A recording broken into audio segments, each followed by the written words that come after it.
그리스도인의 삶에 있어서 회복이라는 주제로 말씀을 나누려고 합니다. 성경 말씀은 요한복음 21장 1절에서부터 25절까지 전체적인 그런 내용인데요. 요한복음 21장은 마지막 장이죠. 원래는 20장까지가 이제 아마 사도 요한의 기록 목적이었는데 나중에 그 후기를 한 장을 덧붙였다라는 그러한 내용도 있습니다. 그래서 이 21장의 내용이 부활하신 예수 그리스도의 사건 이후에 꼭 아마 사도 요한이 하고 싶은 내용이 그 속에 담겨져 있지 않겠는가라는 그런 생각을 해봅니다. 그러니까 굉장히 그 중요한 내용을 담고 있는 것이죠. 부활하시고 나서 예수님께서 공식적으로 세 번째 제자들에게 나타난 그러한 장면의 내용을 한번 우리는 생각해 볼 수가 있습니다.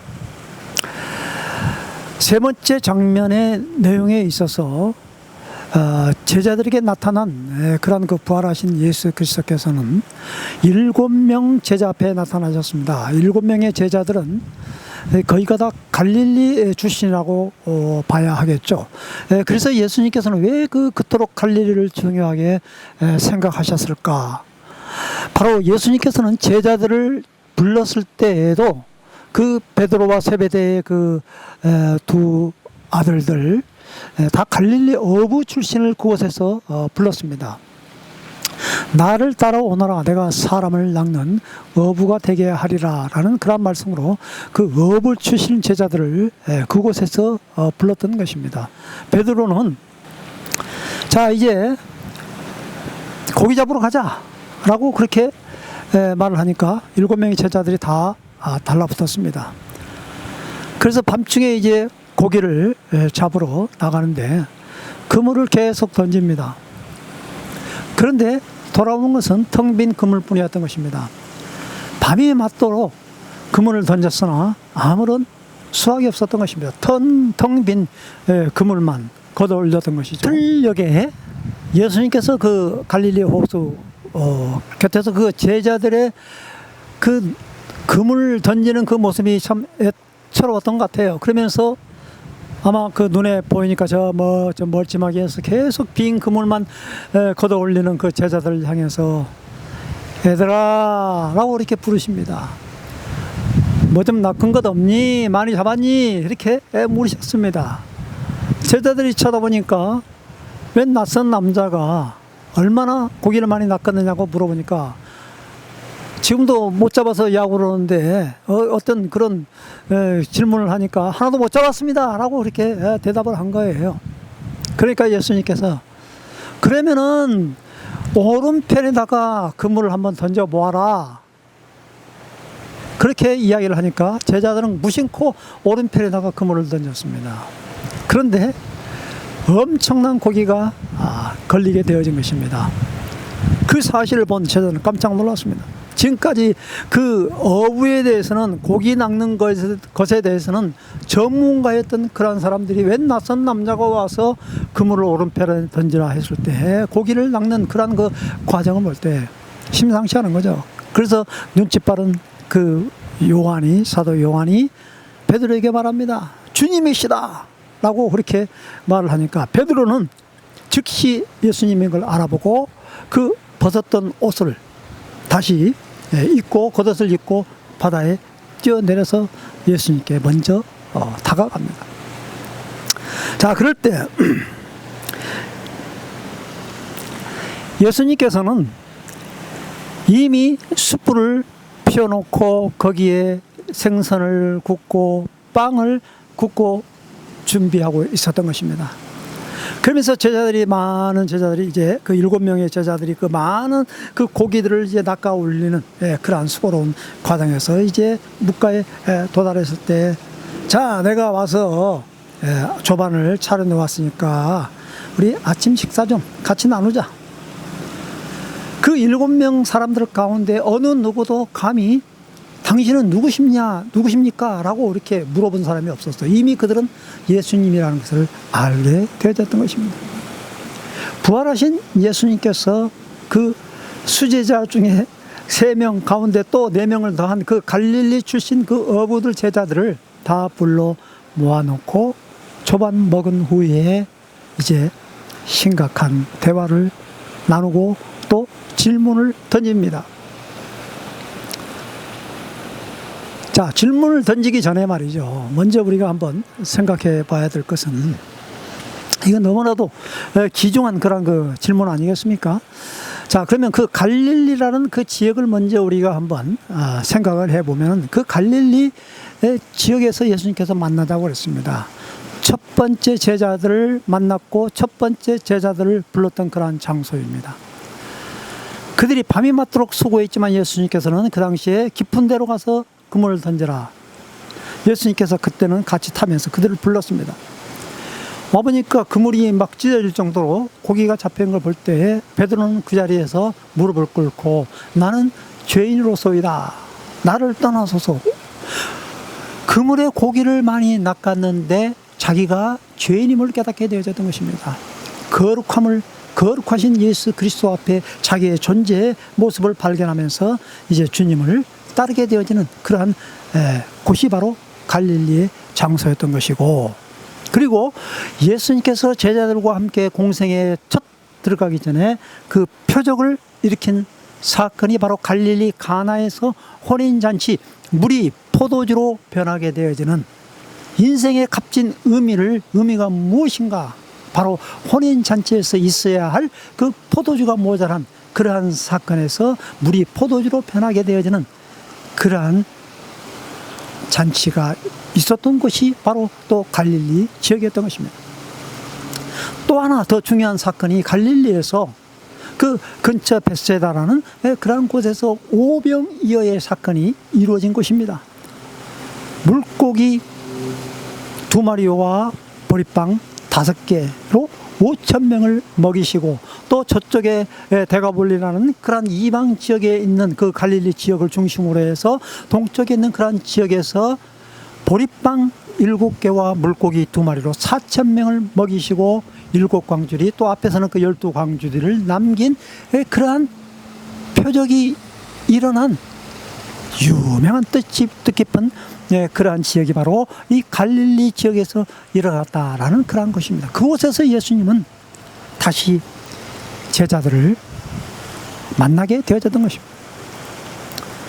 예수님은 부활하시고 제자들에게 가장 귀하고 승천하시기 전에 제자들과 깊은 대화를 나눌 수 있는 그곳이 성전이 아니었습니다.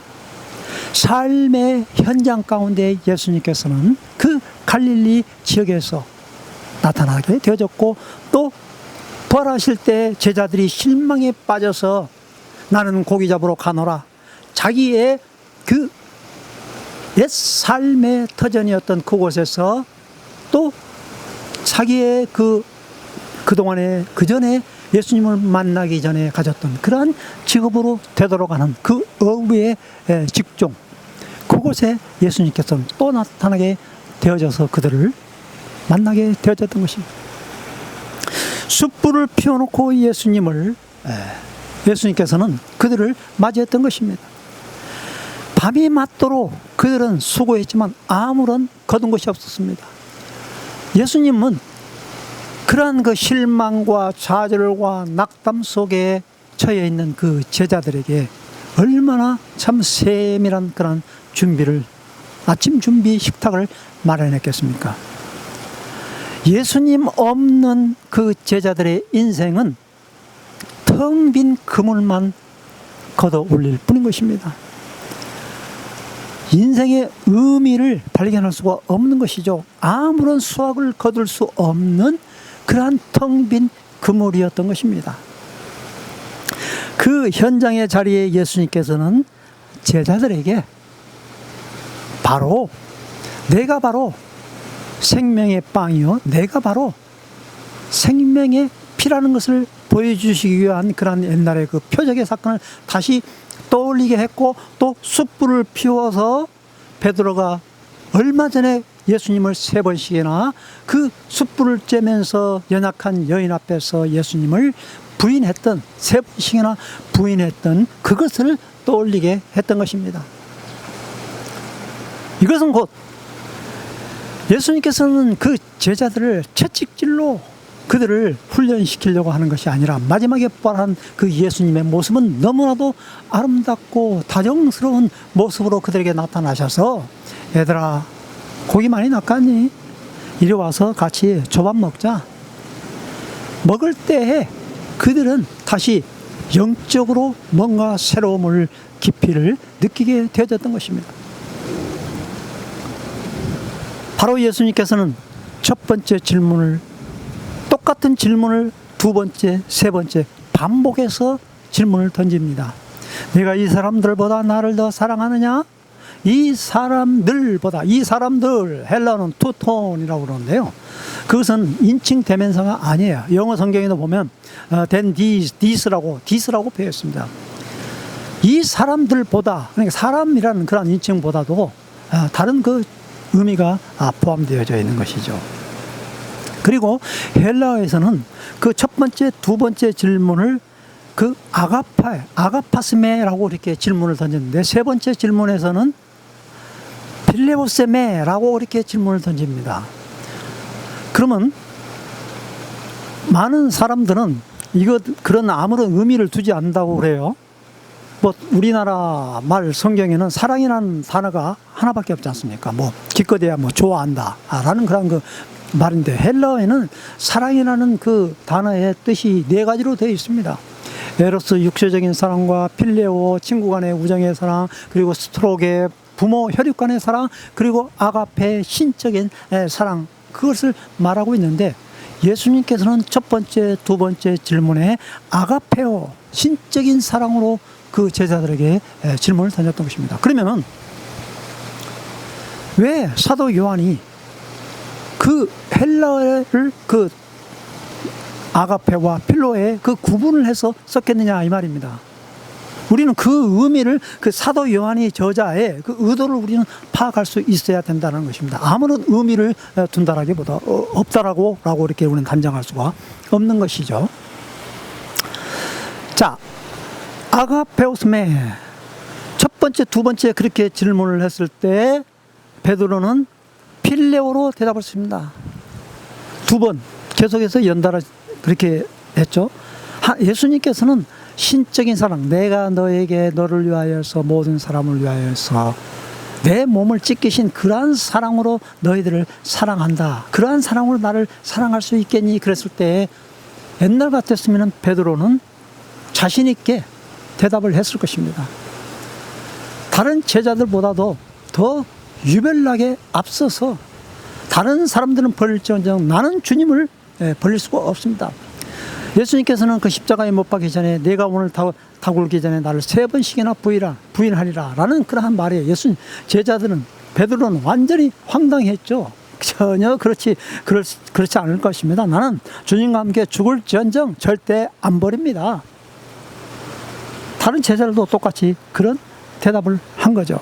그런데 예수님의 그 첫 번째, 두 번째 질문에 있어서 도저히 그 아가페적인 그런 사랑의 표현을 할 수가 없었던 것입니다. 자신이 없었던 거예요. 그래서 필레오라는 그러한 단어를 썼던 것입니다. 친구지간의 사랑, 우정. 저는 그것밖에 지금 현재 나 자신이 없어요. 그러한 사랑을이라도 주님 받아주시겠습니까? 얼마나 그 어떤 실패와 좌절과 그러한 그 고통에 떨어 있는 그 자기 자신이 그 죽음 앞에 두려움에 떨어져 있는 그 예수님의 그 십자가 앞에서 그 자기 자신의 그 초라한 모습을 보면서 그러한 소심한 답변을 할 수밖에 없었다라는 것입니다. 그래서 예수님께서는 또 이제 세 번째 마지막 질문을 하게 되는 거죠. 그때는 이제 필레오스메라고 이렇게 질문합니다. 그러면 왜 첫 번째, 두 번째 질문을 똑같이 아가페로 묻지 않습니까? 그것은 예수님께서는 그 베드로의 수준에 맞게끔 그래 내가 너에게 그전에 내가 베드로라고 그랬지 내가 이 반석에 내 교회를 세운다고 그랬지 그럴 때 너는 자신만만하고 아주 굉장히 참 누구보다도 앞서가면서 나를 따랐지 그럼에도 불구하고 3번씩이나 부인했잖니 그렇다면은 네가 말하는 그 필레오로 나를 사랑할 수 있겠니? 친구를 위해서, 친구 간의 사랑, 그러나 친구를 위해서 목숨을 버리면 이보다 더 큰 사랑이 없다라고 그렇게 말을 했지 않습니까? 그러면 그 친구 간에 네가 말하고 있는 그 필레오로 나를 사랑할 수 있겠니? 그렇게 말했을 때 베드로는 더 심각해지는 것입니다. 근심하며 얼마나 참 그 마음에 찔렸겠습니까? 계속해서 반복적으로 3번을 질문하는 거예요. 예수님께서는 그 3번을 부인한 그 베드로 앞에 왜 그와 같이 3번의 그 질문을 하면서 내 어린 양을 먹이라, 내 양을 치라, 내 양을 먹이라 라고 그렇게 3번씩이나 반복해서 그 베드로에게 그 소명을 주었을까요? 그것은 곧 모든 그 연약함 속에서, 약함 속에서 예수님께서는 그들을 부르셔서 그들에게 다시 한번 일어설 수 있는 그러한 마지막 사명을 그에게 부여해 주는 것을 우리는 볼 수가 있는 것입니다. 근심하며 대답하여 주님 아시지 않습니까? 내가 주님을 사랑하는지 아시냐입니까? 그러나 그걸 내 마음대로 내 뜻대로 되지 아니에요. 내 원대로 되지 아니하는 것을 저는 이제 발견합니다. 자기의 연약한 모습을 베드로는 그 주님 앞에 겸손하게 고백한 내용이 바로 주님을 사랑한다라는 그러한 표현을 어떻게 보면은 정말로 처절하게 안쓰럽게 그렇게 예수님께 대답했던 것을 우리는 볼 수가 있는 것입니다. 저는 이 장면에서 참 얼마나 참 제가 많이 저도 통곡의 눈물을 흘렸는지 모릅니다. 이것이 베드로에게 한 그런 그 말씀이 아니고 말이죠. 꼭 저에게 한 그런 그 말씀 같아요. 예수님을 따른다고 하면서 얼마나 참 제 멋대로 막 그 마음대로 주님보다도 엄청나게 더 사랑한 것들이 많이 있었잖아요. 제 주특기가 그 정구인데 말이죠. 노는 거 이 정구에 빠져가지고 말이죠. 얼마나 참 하나님의 말씀을 뒤로 한 채 말이죠. 거기에 심취해서 살아갔는지 모릅니다. 좌절 속에서 정말 절망 속에서 살아가는 적이 너무나도 많이 있었는데 그때 주님은, 부활의 주님이 나에게 찾아오셔서 내가 너를 사랑한다. 그럼에도 불구하고 내가 너를 사랑한다. 나 조금만 더 사랑할 수 있겠니? 라고 그렇게 물으시는 그 예수님의 음성을 듣고 저는 통곡의 눈물을 흘릴 수밖에 없었던 것입니다. 이 놀라운 하나님의 예수 그리스도의 그 사랑, 그 예수님의 사랑이 없으면 다시 우리는 일어설 수가 없는 그 주님의 사랑, 따스하게 우리를 감싸주는 그 사랑, 그 사랑이 있기에 다시 일어설 수밖에 없는 것입니다. 넘어진 자를 다시 두 손 내밀면서 일으켜주시는 그 예수님, 네가 3번씩이나 나를 부인했잖니. 꾸짖지 아니하시고 아침 식탁을 준비하면서 이게 바로 내 몸이요 내 살이다 라고 그 아침 식사 조반을 먹으나 그 어머니와 같은 그 따스한 그 음성으로 네가 아무리 실패하고 네가 아무리 나를 부인했다 할지라도 나는 그래도 너를 믿어. 난 널 사랑해. 아무런 조건 따지지 아니하고 내 양을 치고 내 양을 먹이라. 베드로는 그 음성을 듣고 살아나서 저에게도 이렇게 양으로 먹이고 있습니다. 그 주님의 음성을 듣는 우리 모두가 되어야 되겠습니다. 주님의 그 사랑의 음성. 우리는 비록 아가페적인 그러한 헌신적인 희생적인 사랑을 베풀 수 없지만은 그러나 내가 할 수 있는 그것을 최선을 다해서 주님의 사랑의 헌신에 우리는 우리가 사는 마지막 날까지 그걸 감당해야 되지 않겠습니까?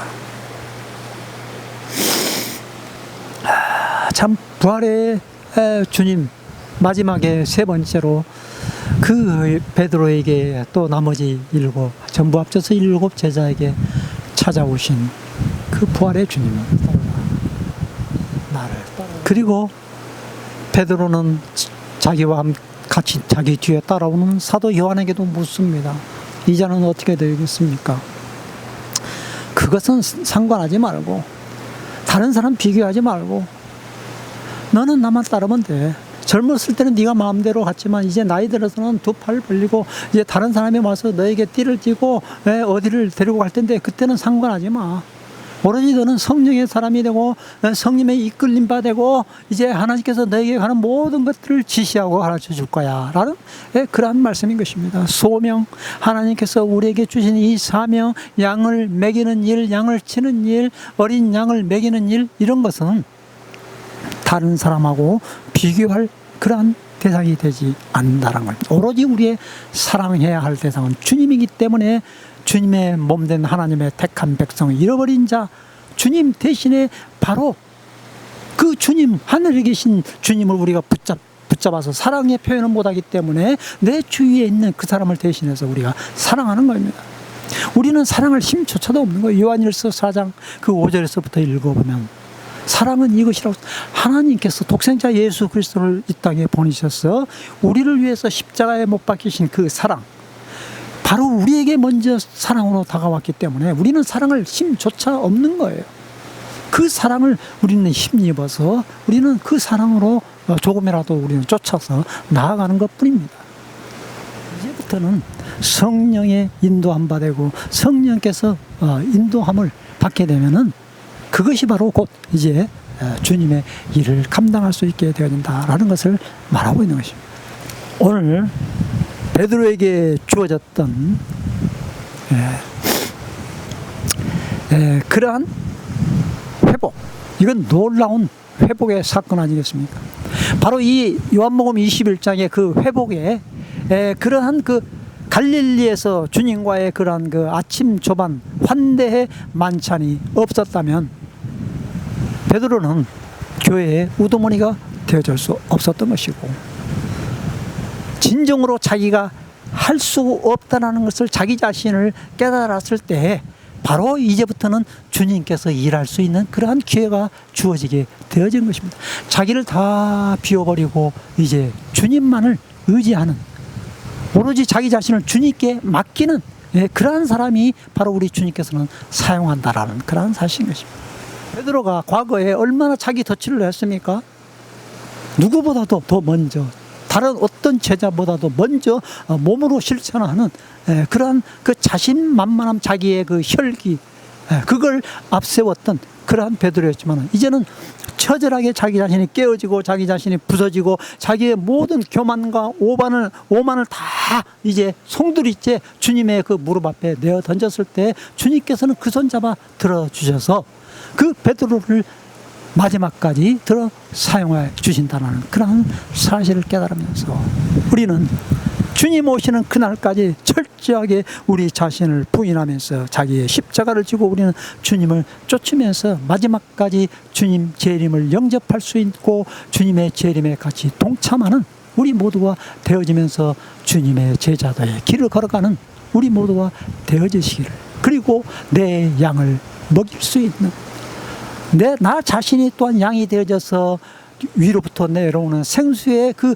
물을 마시고 또 생명의 빵을 우리가 먹고 매일마다 예수님께서 하신 그 말씀이 성경에 있기 때문에 그 성경의 말씀을 문자로만 머리로만 우리가 지식적으로만 쌓는 것이 아니라 우리의 삶 속에서 그것을 하나하나 실천에 옮기면서 그 생명의 빵을 내 삶 속에서 소화를 시킴으로 말미암아 우리의 영적인 살이 찌워져서 우리 주위에 있는 모든 죽어가는 영혼들에게 다시 또 우리가 양을 치고 먹이는 우리 모두가 되어주시기를 간절히 바랍니다. 감사합니다, 주님. 오늘 이 아름다운 자연의 동산에서 주님께서 우리에게 주신 귀한 말씀 진심으로 감사합니다. 쓰러지고 지친 요한의 아들 시몬아, 과거의 옛날 자연의 모습에서 그 연약한 이름으로 다시 불러서 우리에게 찾아와 주신 그 예수님의 음성을 듣고 다시 저희들이 회복하기를 원합니다. 과거에 주님께서 나를 불렀고 나를 사용했던, 과거에 내가 주님을 따르겠나라고 자신만만했던 그 헌신을 다시 회복해서 주님의 사람으로 다시 일어섬으로 말미암아 하나님의 나에게 주신 이 사명을 회복할 수 있는 저희들이 되어져서 주님 오시는 그날까지 변질하지 않는, 변함없는 그러한 주님에 대한 사랑을 공급하고 또 우리가 공급받을 수 있는 저희들이 되어져도 축복하여 주옵소서. 예수님의 이름으로 감사하게 하였습니다. 아멘.